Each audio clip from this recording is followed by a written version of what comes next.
What time does 7 o'clock meet start? 7 o'clock. Thank you, Sean. Sorry for the technical difficulty. Any of you watching us down to the second. Welcome to Position of Neutrality. Merry Christmas to everybody. We're going to be looking at step 1 tonight. So I'm assuming most of you have seen what we do before. But if you haven't, what we do is we take a look at the suggested instruction for a step or so a week directly out of this book. And we use this book in 12-step recovery. Why? Yeah, the process described by the authors of this book's been proven to work for addicts of the hopeless variety, addicts to alcohol and other substances, and in fact, for other conditions altogether. So what we want to do is just kind of show you how to find your experience in the book, because this is a book of experience. It's for you more religious types, this is their testimony. That's why we don't alter it, we don't add to it, we don't take from it, because testimony is sacred. So what we try and do is find our spot in it, because we want to theoretically come up with the same result they did, which was they were recovered. Yes? Yes. So I'm going to take you to the first part of the book and do just some basic history lessons, just in case you're brand new and you're catching it for the first time on step 1. I'm going to show you the title of the book, Alcoholics Anonymous, the story of how many thousands of men and women have recovered from alcoholism. So you understand that they're telling you right up front who the storytellers are and what the story is they're telling. Yes? Yes. And then we go from there. And I tell you that because a lot of people just refer to it as the big book, and they argue about whether it's as effective as some other text. And I don't know what's effective or what's not, but I'm going to show you how effective this was when they used to do it religiously. And the reality of the situation is we've lost that effectiveness in the modern society. So it's been my personal mission for a lot of years now to try and get some of that back by teaching it the way it was intended to be taught, which is not teaching you anything, but just showing you how I find my experience in it and encourage you to have your experience with it. Okay? Yep. So I'm going to go first to the forward to the first edition of the book. They're going to tell us who the we is, the mysterious we. We see that when we go into the rooms and it says, we admitted we were powerless over alcohol, and somebody says we're a we program. And, we may be, but we're not the we that they wrote here. They tell us precisely who that we is because it's their testimony. It's important. If I don't do what they said, they've already told me what will happen. Rarely have we seen a person fail who has thoroughly followed our path, right? All right, so we of Alcoholics Anonymous are more than 100 men and women who have recovered from a seemingly hopeless state of mind and body. To show other alcoholics precisely how we have recovered is the main purpose of the book. So why do I want to sit here week after week for all these years trying to bring to life the book? Because the main purpose of the book was for someone to show you, just like someone showed me, how to find the experience in the book. Okay. And then it says, for them, we hope these pages will prove so convincing that no further authentication will be necessary. We think this account of our experiences will help everyone to better understand the alcoholic. Many do not comprehend that the alcoholic is a very sick person. And besides, we're sure that our way of living has its advantages for all. So the manner of living they're going to suggest that gets the outcomes they're going to describe has since this time proven to be effective with gambling, eating, sex addiction, all kinds of things, all kinds of behavioral disorders, including most recently in the New Freedom experiment, very effective at helping people re-enter after a difficult start in life. So I want to jump from there, because that's who the we is, to the forward to the second edition. And now I'm in XVII, and I want to show you a little thing that why we're so intent on focusing people in this book and nothing else until they've had their experience. Then read whatever you want, right? But this book is their testimony. So if we want those outcomes, we need to not get dissuaded by some of the other opinions and other methods that we might hear about in fellowships. So it says that on the bottom of that page, it was now time the struggling groups thought to place their message and unique experience before the world.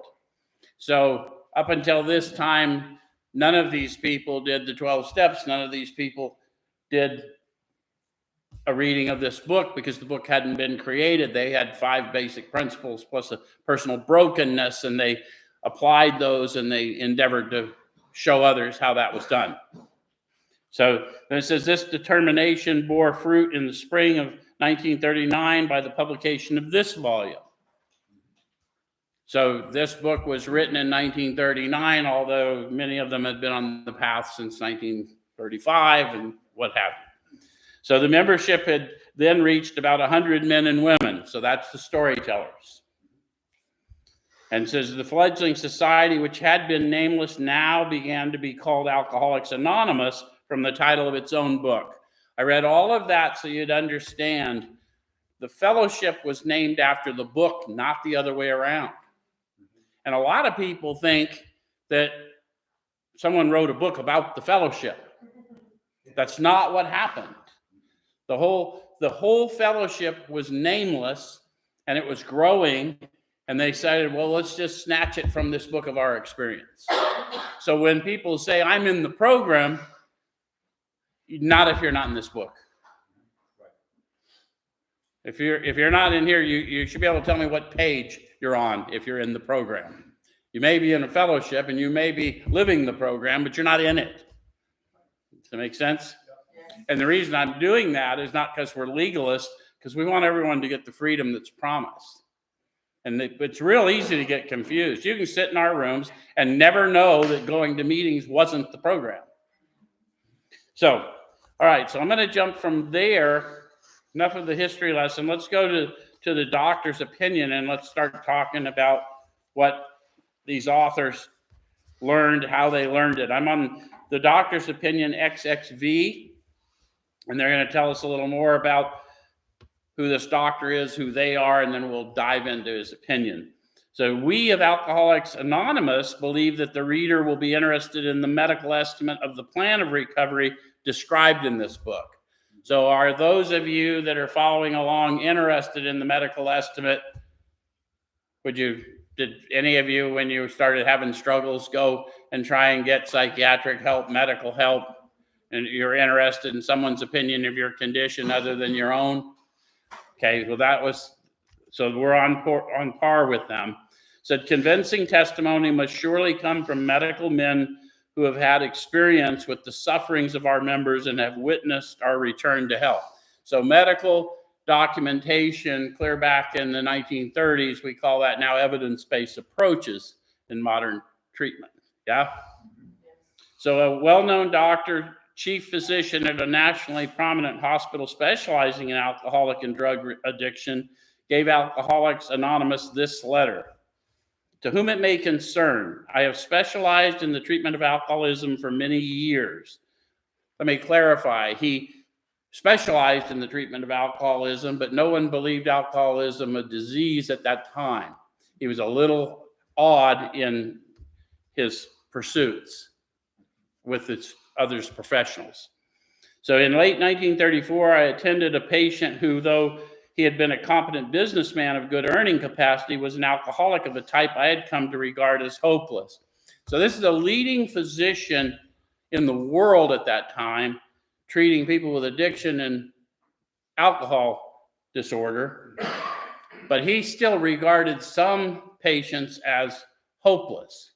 So when we start talking about of the hopeless variety, that's what we're talking about. We're talking about a medical, clinical evaluation that this is the kind of cat that we just start planning funerals for.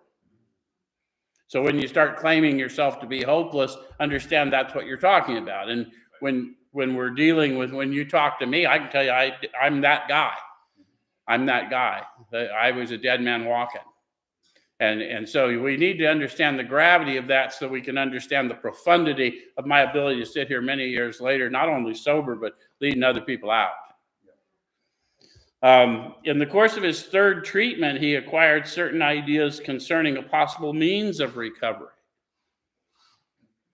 So, Bill meets the doctor and has a little bit of success, apparently, and goes back to the detox, and he has some ideas for the doctor about talking to the patients. How many of you have been in a detox or a psych ward? Were they interested in you talking to their patients? Nope. So for those of you who don't believe in miracles, that's a way that was made where there seemed to be no way.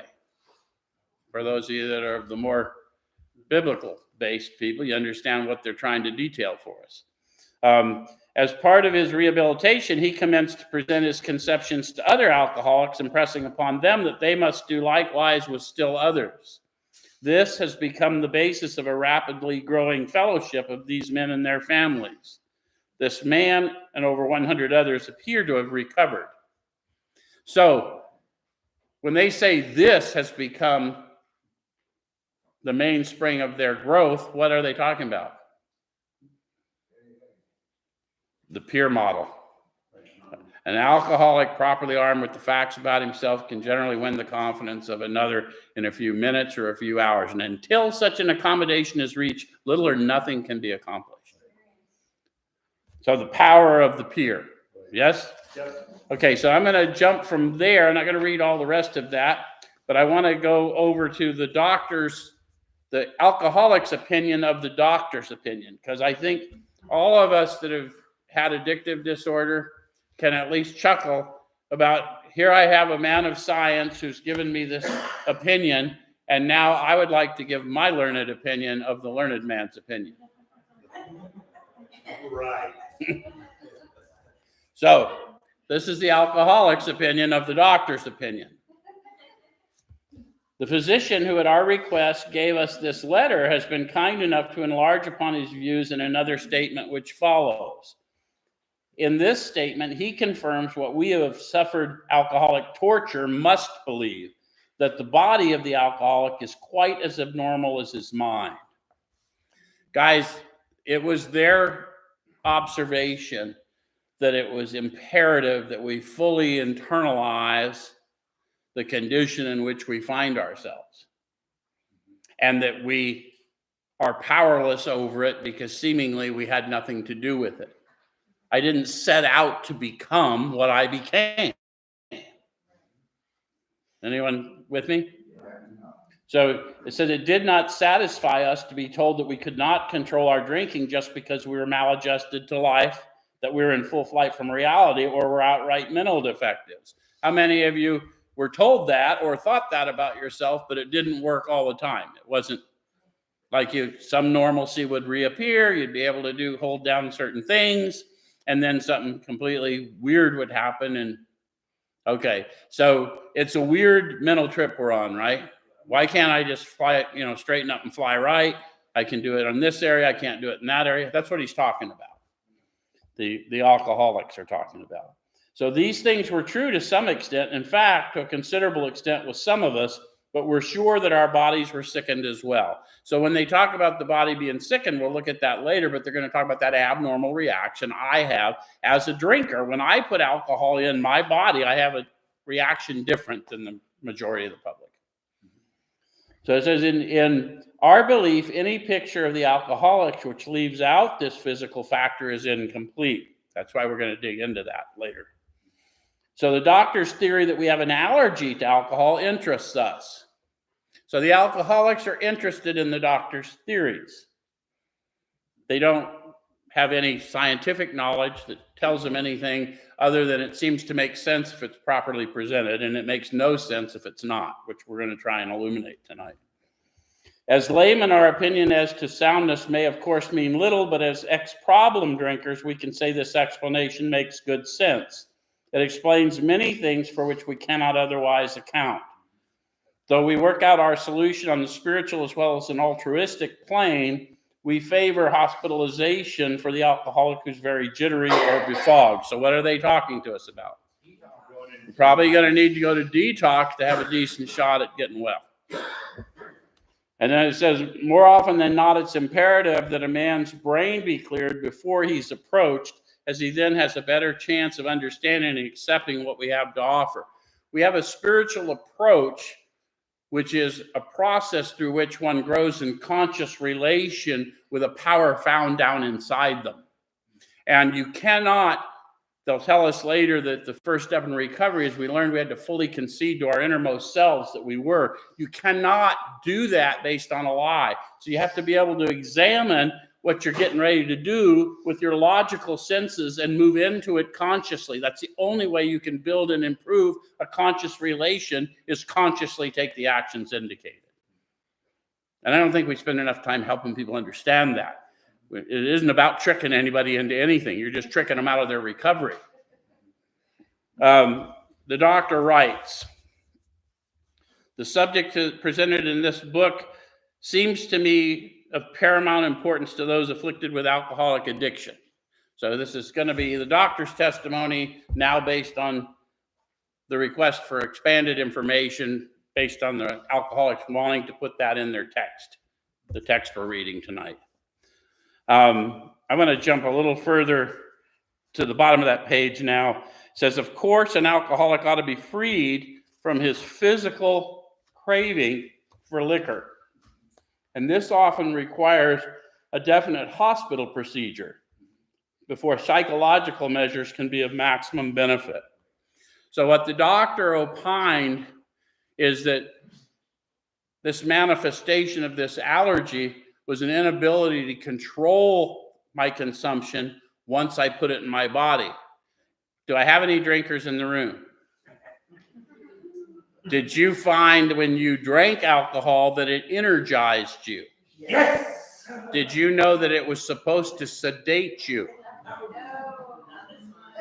So the average person drinking, they're sedated by it, and that's why they'll say things like, ooh, I'm starting to get tipsy, and they push it away. Not me, I'm ready to drive across the country. And for those of you that have drug issues, plug in your choice. If you have an opiate addiction, isn't it weird that everyone thought you were on the drugs when you were out because you were too sick to get up? But as soon as someone hooked you up, you're out mowing the lawn and washing the car. And isn't he doing good? Look at him. He's hooked up, dude. And you meth addicts, you don't get off the hook either. How many of you meth addicts found that stuff calmed you down? Pretty abnormal reaction. Okay, so we believe, and so suggested a few years ago, that the action of alcohol on these chronic alcoholics is a manifestation of an allergy. So we made clear what he means when he says that it manifests. I have a different reaction than the general public to many things, not just alcohol, but alcohol was certainly one of my keepers. That the phenomenon of craving is limited to this class. What class? Chronic, more than once. The inability to stop. Yeah. Mm-hmm. And never occurs in the average temperate drinker. So how many in a never? 0. So a lot of us don't think we're the real deal. Oh, it happens to me sometimes, but it happens every time. Any done that? And I only got one more question because I have heard it 1,000 times. Okay, I'll accept that. Doesn't happen every time. It does happen sometimes. Do you know which time? Then did you ever really have control? So it's illusion. The persistence of this illusion is astonishing, and many of us pursue it into the gates of insanity or death. They told us that. Because I think just one more try and I'll have it. These allergic types can never safely use alcohol in any form at all. How many of you discovered how many forms of alcohol there might be? And once having formed the habit, how many of you have formed a habit and found they cannot break it? How long before you found you couldn't break it did you admit it to anyone else? And sometimes people are in recovery for years and have still not got there. Once having lost their self-confidence, has that happened? Yeah. Their reliance upon things human. Any of you make deals with yourself? If I get this job, I'll do this. If I once I get with her, it'll be different. Did you find that all those things were barriers through which you could go through? Their problems pile up on them and become astonishingly difficult to solve. Did any of you have that experience? So then our doctor's going to talk a little more about it. Frothy emotional appeal seldom suffices. How many of you had people begging you? If you loved me, you'd quit. And you loved them. And you couldn't quit. And the message which can interest and hold these alcoholic people must have depth and weight. When they talk about that, I'm not trying to wow you with the lows that I have experienced. I'm trying to talk to your spirit, and that can only be done by my spirit. Depth and weight means that I'm going to communicate with you in ways words can't communicate with you. In nearly all cases, their ideals must be grounded in a power greater than themselves if they are to recreate their lives. I'm going to jump from there to the bottom of that page. It says men and women drink essentially because they like the effect produced by alcohol. Yes. Yes. So, most of you sober in here tonight. That's a good start. Can you sit here sober and bring to consciousness, bring to your awareness that they're talking about, that effect produced? Yes. Says the sensation is so elusive that while they admit it injurious, they cannot, after a time, differentiate the true from the false. Remember, they're going to tell us later, you may have, if you've never been through this, you may not know, but they're going to tell us there's going to come a point in our drinking, because it happens to every abnormal drinker, that we pass to a region where there is no return. And we're not able to bring to consciousness with sufficient force the memory of suffering and humiliation of even a week or a month ago, because I've got this going on. I've got this thing lying to me full time. I can get ease and comfort right now, and it won't be that bad next time or whatever. And we stay in that. All right. So then it says, to them, their alcoholic life seems the only normal one. How many of you remember that from your early days in recovery? And you're like, these people are celebrating what? Yeah. 35 years? Don't you die after like 10 years? Not drinking, not partying? Did any of you ever have those things going on in your mind, meeting these people? What are they laughing about? They must know something about me. I bet they... Because that's what we're trying to get everyone to understand. The alcoholic life seems like the only normal one. How am I ever going to go do anything normal again? I don't even know what normal is. When I first get here, nobody described me as normal. Right? But I got an idea what's normal. So then it goes on to tell us they're restless, irritable, and discontented unless they can again experience the sense of ease and comfort, which comes at once by taking a few drinks which they see others taking with impunity. Yeah. How many of you have noticed that even in this day, many years sober, many of you can get restless, irritable, and discontented? When that happens, there's something wrong with our spiritual status. And if we don't have something to do with it pretty quick, then I go into the strange mental blank spot. That's why people are like, well, I don't know what happened. He did so good. He was sober for 10, 15 years, and now he's off. Because he didn't maintain his spiritual condition, because someone didn't tell him restlessness, irritability, and discontent isn't a clinical thing. It's a spiritual thing. Right. It's happening within you, and it's painting the world you live in as unsustainable. And the only way to sustain yourself in an unsustainable environment is to medicate. So it says that after they've succumbed to desire again, and as so many do, and the phenomenon of craving develops, they pass through the well-known stages of a spree, emerging remorseful with a firm resolution not to drink again. How many of you have done that? Not doing that again. How many times? Yeah. Over and over and over. Yep, it says this is repeated over and over, and unless this person can experience an entire psychic change, there's very little hope of his recovery. A lot of people gloss over that doctor's opinion. This is a medical guy incapable of bringing about an entire psychic change in another human. He has tools, but the reality is an entire psychic change is explained. Any biblical students here? You got to be driven by the spirit rather than the flesh. That's what an entire psychic change is. And if we don't understand that, regardless of whether you believe or don't believe, you have to come to believe in a power greater than you within you to overcome the desires of the flesh if you're going to live without restless irritability and discontent, regardless of what you call this power. The only thing we want you to focus on is the experience of this power where it's found. It's not found out there. It's found in here.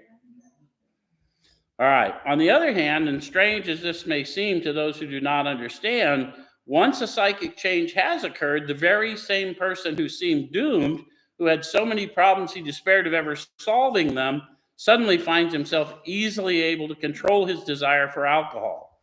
The only effort necessary being that required to follow a few simple rules. I want to caution any of you who are looking for loopholes in your recovery, because I've sat with hundreds of them. See, it says I can control my desire. I said, no, that's the doctor's opinion. He knows if he was like me that I didn't control nothing. It was removed from me or it'd have been driving me. Right. Because that's the truth. But I don't mind him having an opinion as long as I'm properly armed with the facts about me. Control is an illusion. And I have a disorder, which is a control addiction. And there's only one substance in the known universe powerful enough to overcome a control addiction, and that is a little substance called faith. And that is what we've got to get people activating. Does that make sense? Yes.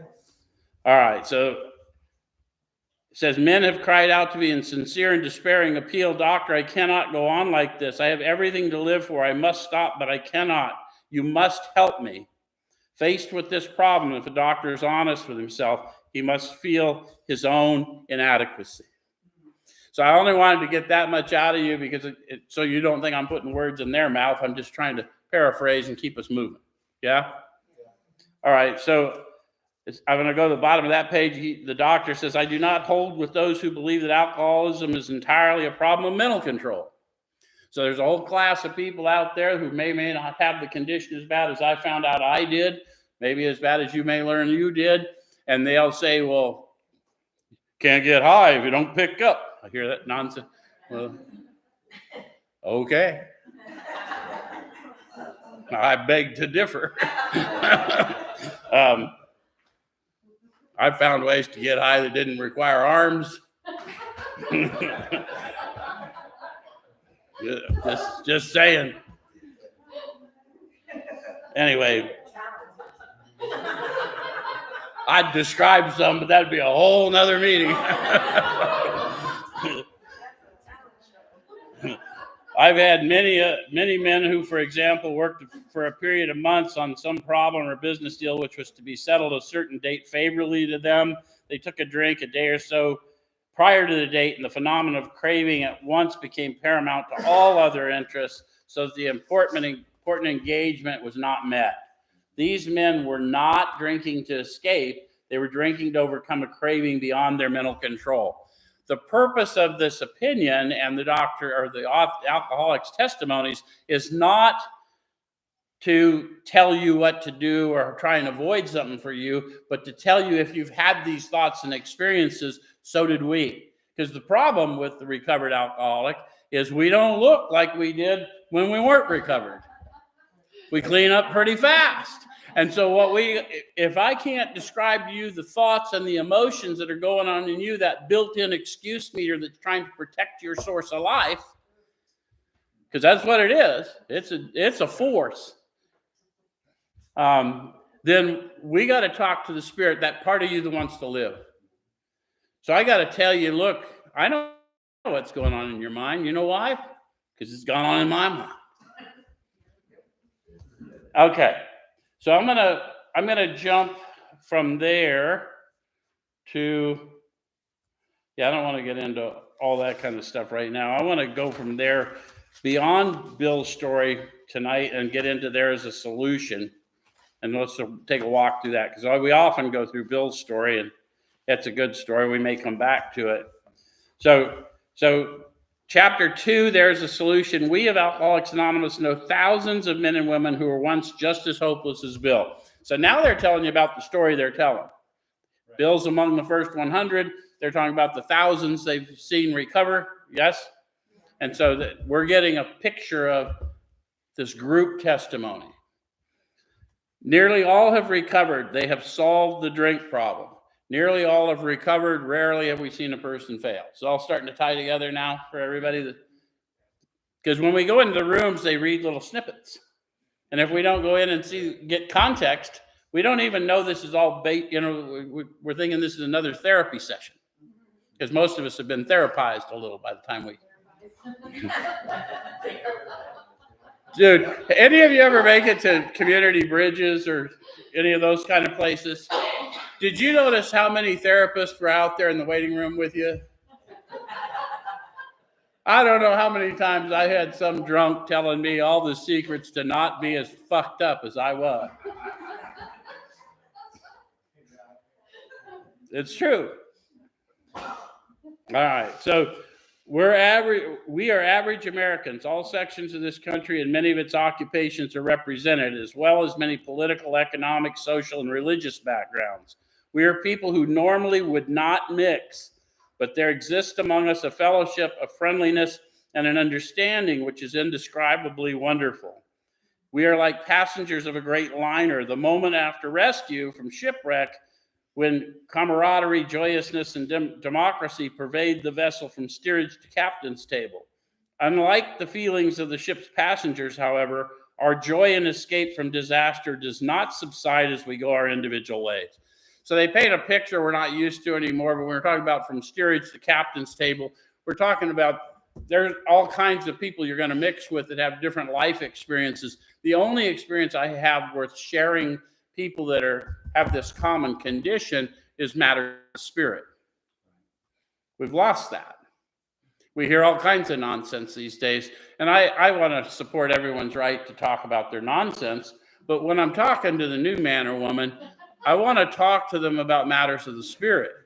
Because if you think it's a contest to see who can have the worst history, dude, that ship has sailed. If yours is the worst in the room, just wait a minute. There's another one coming. So the feeling of having shared in a common peril is one element in the powerful cement which binds us.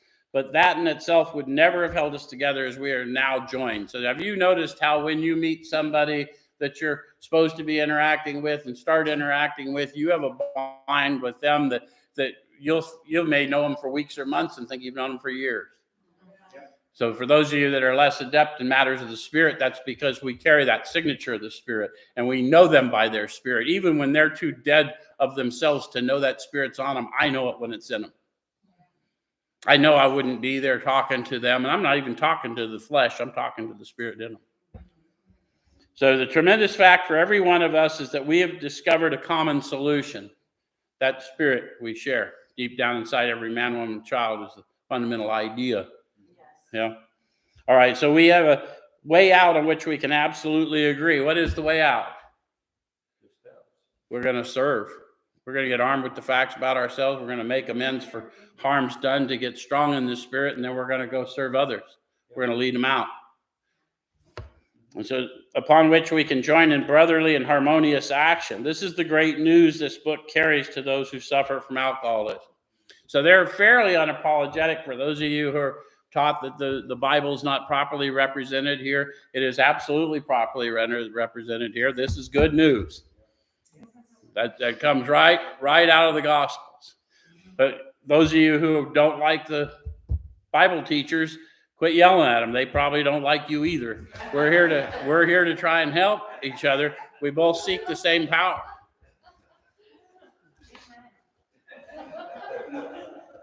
An illness of this sort, and we've come to believe it an illness. So guys, notice how in the second step instruction, it says we came to believe.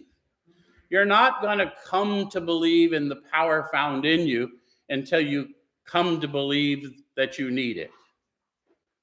So we're going to come to believe it an illness. How many of you, when you first came around recovery, still thought it was a matter of choice to a lot of degree? And we had a lot of trouble with, well, how come all of a sudden I can make this choice when I couldn't make the choice? Well, that's what this book endeavors to see. Once the fog comes off, we realize I never really made a choice at all. But I'm not here to convince you. I'm here to tell you, if this looks like it reads with you, then you might want to walk far enough to see if it is you, right? So we're going to come to believe it in illness, and at that point, the minute I come to believe it in illness, I'm desperately looking for a cure. Yes? So it involves those about us in a way no other human sickness can. If a person has cancer, we're all sorry for him, and no one is angry or hurt. But not so with the alcoholic illness, for with it goes the annihilations of all things worthwhile in life. How many of you took it far enough that you got to see the annihilation of all things worthwhile in life? So it engulfs all those whose lives touch the sufferers. How many of you left some wreckage?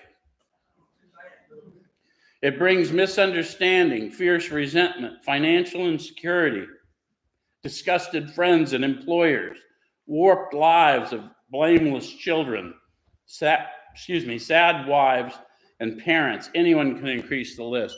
So when I start getting ready to do my inventory, the warped lives of the blameless children, a lot of the times us parents have kids that had a worse go than we did. Why? Because they suffered from my illness before they ever got introduced to their own. And fierce misunderstandings, because as big of a shipwreck as I was still mad at my kid when he caught his case and went down. Right? So not only was there a misunderstanding from him, there was a misunderstanding from me. But he had a teacher. Right? So we hope this volume will inform and comfort those who may be affected. So the idea is to find comfort in it, even as you're experiencing the personal hopelessness of it. Remember, in order to admit that I'm powerless and my life is unmanageable, there's going to be some lows. So this should be moving you. We're not going to leave you there, but own the experience. Does that make sense? And so highly competent psychiatrists who have dealt with us have found it sometimes impossible to persuade an alcoholic to discuss his situation without reserve. Strangely enough, wives, parents, and intimate friends usually find us even more unapproachable than do the psychiatrist and the doctor. Did any of you notice that? The people that were most affected by your stuff that you really cared about, you couldn't tell them the whole truth because you were either embarrassed or you thought you were protecting them, or maybe you still thought you were getting away with it. But maybe a doctor or a psychiatrist you could tell a little more to. Anybody? But here's the deal. This is why we're being prepared, because we've already been in preparation. And the next sentence is going to tell you that. It's all in italics. I want you to focus this. Why did I go through all that suffering and take other people through all that suffering? Well, I can make sense of it with this sentence. But the ex-problem drinker who has found this solution, the solution of power down on the inside, does it make sense? Who is properly armed with the facts about himself, can generally win the entire confidence of another alcoholic in a few hours. Until such an understanding is reached, little or nothing can be accomplished. That's why peer models work better in treatment. That's why they're being adapted in prisons. That's why they're being adapted, because it doesn't matter how much you have learned if you don't understand the experience. And there's something about knowing the experience and cutting through the experience. I'm not here to give you therapy. I'm here to give you hope. I was once as hopeless as you. I am not now. I can walk in and I can walk out. And the difference between what I was then and what I am now is this power that this process has revealed to me. In fact, one manifestation of that power is what many of you are feeling in here right now. Right? That's the power we call God. You can feel it, sense it. All right. So that the man who is making the approach has had the same difficulty, that he obviously knows what he's talking about, that his whole deportment shouts at the new prospect that he is a man with a real answer, that he has no attitude of holier than thou, nothing whatever except the sincere desire to be helpful, that there are no fees to pay, no axes to grind, no people to please, no lectures to be endured. These are conditions which we have found most effective. So Remember, we're not trying to convince them. We're not trying to lecture them. We're not trying to do anything but tell them as we're approaching them about our own experience, our lived experience, what happened, right? What happened? I was snatched up. I was propelled forward. I didn't even realize what had happened for me until I looked back, truth be told. So after such an approach, many take up their beds and walk again. Another biblical reference. So one of the things we don't tell people is, you know, if you've encountered me, whatever else you've got going on, whatever diagnoses you've had, this is all new. There's nothing wrong with you. Pick up your mat and walk. We're going to walk with you. We're going to walk it off. Yeah? All right. So none of us makes the sole vocation of this work, nor do we think its effectiveness would be increased if we did. How many of you are even in the trade, we're working with people, but you still do all this stuff? Go out and see people and pull them out from under the highways and byways and bushes. And yeah. So some of us make a sole vocation, and some of us do it, but all of us got to do some of it because it's how we unpack, and that we don't tell new people that. I don't know how many places, well, you don't have to sponsor people. Well, no, because I don't know where anywhere in here it says sponsor. But the reality is you do have to show people and give your testimony. And when I say show people, it would be good if you showed them in the book so you could authenticate it, but at least show them in your walk. Right? All right, so we feel that elimination of our drinking is but a beginning. A much more important demonstration of our principles lies before us in our respective homes, occupations, and affairs. All of us spend much of our spare time in the sort of effort which we're going to describe. A few are fortunate enough to be so situated that they give nearly all their time to the work. If we keep on the way we're going, there's little doubt that much good will result, but the surface of the problem would hardly be scratched. Those of us who live in large cities are overcome by the reflection that close by hundreds are dropping into oblivion every day. Many could recover if they had the opportunity we have enjoyed. How then shall we present that which has been so freely given us? So that is the divine intent of the authors.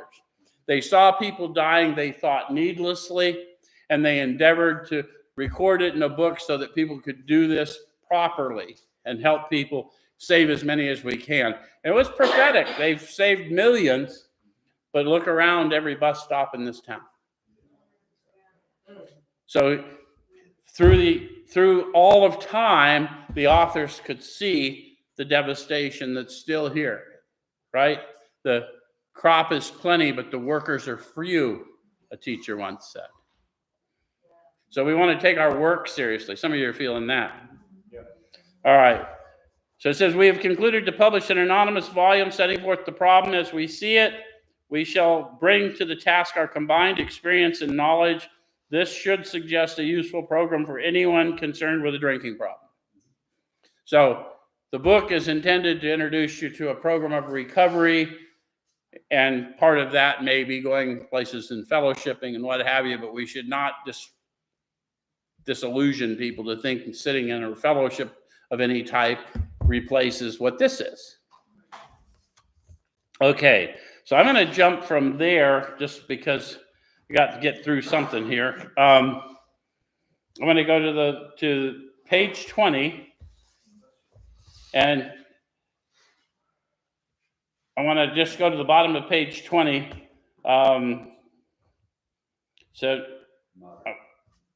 Moderate drinkers have little trouble in giving up liquor entirely if they have good reason for it.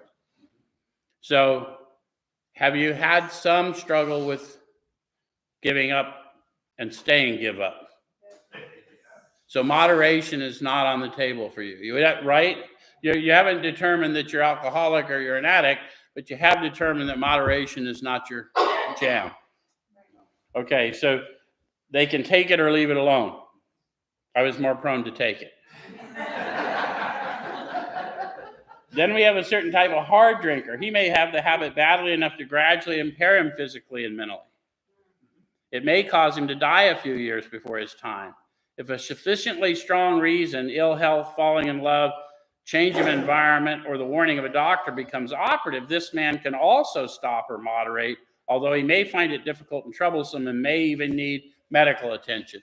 Pay attention to that hard drinker. He may drink for drink with someone like me. He may even end up in the same detox as me. But when he gets out, he tells a very different story than me. He doesn't go back to that detox again and again and again, right? Because a sufficiently strong reason was enough. Some of us had relatives. Why don't you just stop? You know, oh, Uncle Billy, he drank just like you, and he just stopped. Fuck old Uncle Billy. He's a quitter. Because I couldn't stop. Yeah? Okay. So then it says, but what about the real alcoholic? See, this is what we really want to know or don't know about ourselves. He may start off as a moderate drinker. Any of you? Yep, I did. He may or may not become a continuous hard drinker. Yep, I did. But at some stage of his drinking career, he begins to lose all control of his liquor consumption once he starts to drink. Yep. So back to that one symptom we have in common, that phenomenon of craving. Eventually, it's going to take over our lives if we're this guy. Right. And if we're not this guy, we may be that hard drinker. Right. That hard drinker, they say he may even be able to stop or moderate after he corrects course. Right. That's not a working plan for me. Okay, so here's the fellow who's been puzzling you, especially in his lack of control. They're really talking directly to me. Understand when you read this book, if you're a reader of this book, then you're a participant in it. And it's not really how anyone else ought to behave. It's for me to internalize. So this fellow that's been puzzling me is me. He does absurd, incredible, tragic things while drinking. Anybody? 7 DUIs. You're an overachiever. 2 in 1 day? Wow, that's good. He's a real Dr. Jekyll and Mr. Hyde. So they're talking about an entire psychic change that comes over me when I put chemicals in my body, too. He's seldom mildly intoxicated. He's always more or less insanely drunk. And for those of you that get confused, if you're watching online and say, well, I got a good capacity, I'm not insanely drunk. Look, if they take a blood alcohol count on you and you're in the 2 or 3 range and you drove there, you're insanely drunk. His disposition while drinking resembles his normal nature, but little. How many of you have, maybe you didn't know it about yourself, but have watched people who you knew them in recovery, and all of a sudden there was something very different about them. And then you realize, oh no, they're lit again. How many of you, when you started sobering up and walking it out, had no idea what your normal nature was? Yeah, because you've been under the influence of this thing all a long time, right? Restless, irritable, and discontent. Didn't know. He may be one of the finest fellows in the world, yet let him drink for a day and he frequently becomes disgustingly and even dangerously antisocial. He has a positive genius for getting tight at exactly the wrong moment, particularly when some important decision must be made or engagement kept. He's often perfectly sensible and well-balanced concerning everything except liquor. How many of you held your whole life together except with your relationship with drugs and alcohol? And then it started getting in the way. I mean, the normal life. My job was drinking. And it's very heavy job. He often possesses special abilities, skills, and aptitudes and has a promising career ahead of him. How many of you built up a good, all looking good? He uses his gifts to build up a bright outlook for his family and himself, and then pulls the structure down on his head by a senseless series of sprees. He is a fellow who goes to bed so intoxicated he ought to sleep the clock around, yet early the next morning he searches madly for a bottle he misplaced the night before. Any drinkers here that were hiders? Not every drinker was a hider, but if you were a good drinker, you were a hider. Tweakers are hiders. Yeah. They're weird too, because they're hiding from stuff I can't see, and And I know they're there by their reaction. Somehow they're getting dope from them. I'm just telling you my experience of it, If he can afford it, he may have liquor concealed all over his house to be certain no one gets his entire supply away from him to throw down the waste pipe.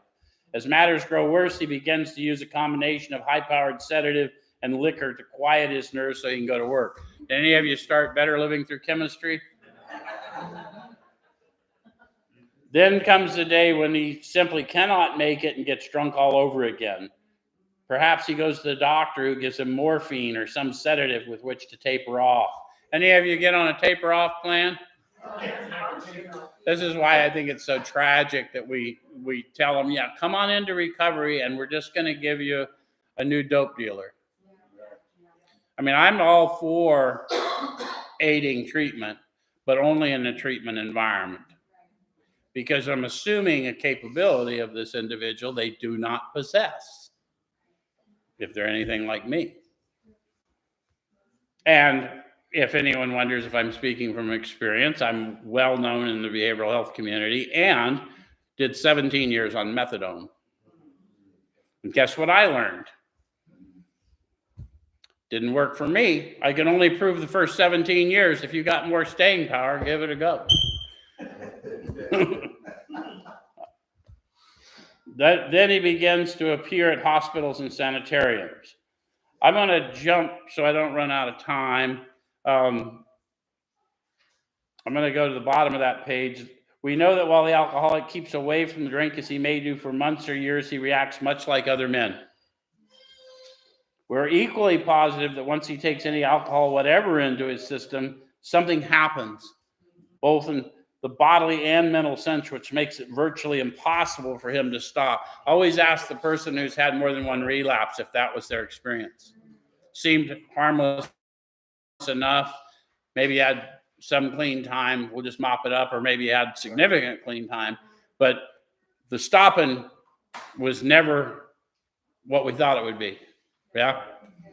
So the experience of any alcoholic will abundantly confirm this. That's the only reason I wanted to read that and say it to you, is if you've struggled with that idea, because sometimes we hear it and people make fun of us, and it is part of my story. That really did happen. And it's not killing people to know that that happened to me, but I need to tell you what was going on in my mind when that happened to me.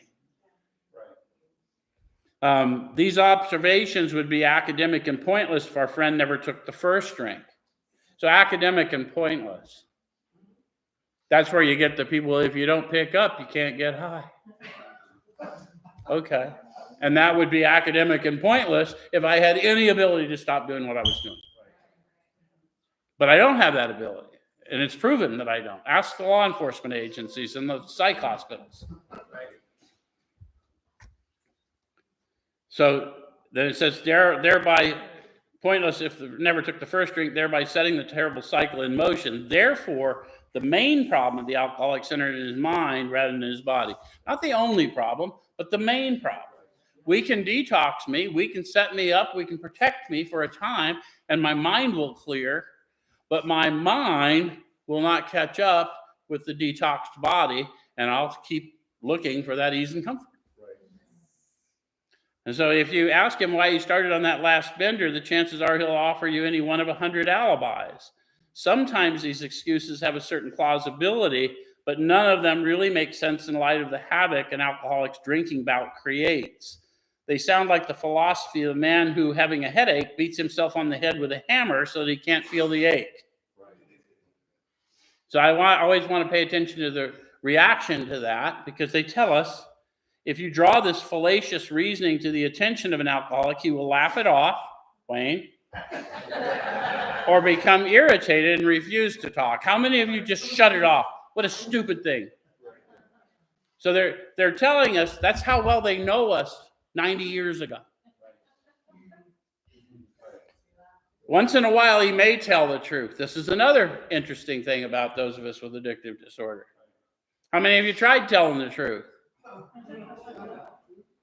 No one believes the truth, because what's the truth?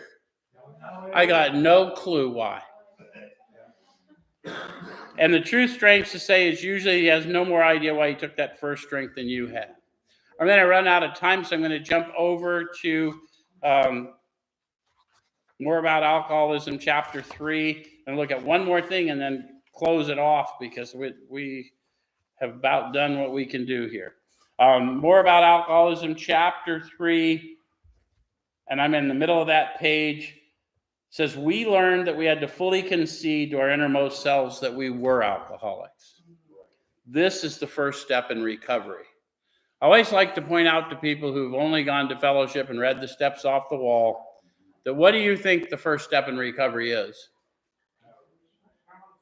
We admitted we were powerless because that's what we think it is, but they're telling us clearly that that's the instructions for the first step, but the experience of the first step is that we learned we had to fully concede. And that's a spiritual movement, which those of us that are helping people with will actually be able to help you unpack. Does that make sense? Yes. The delusion that we're like other people, or presently maybe, has to be smashed. I'm gonna stop there because we've kind of roughly identified us, and then next week, Merry Christmas in the meantime, but next week we'll take a look at step 2. We'll get into some power. Thanks. Thanks.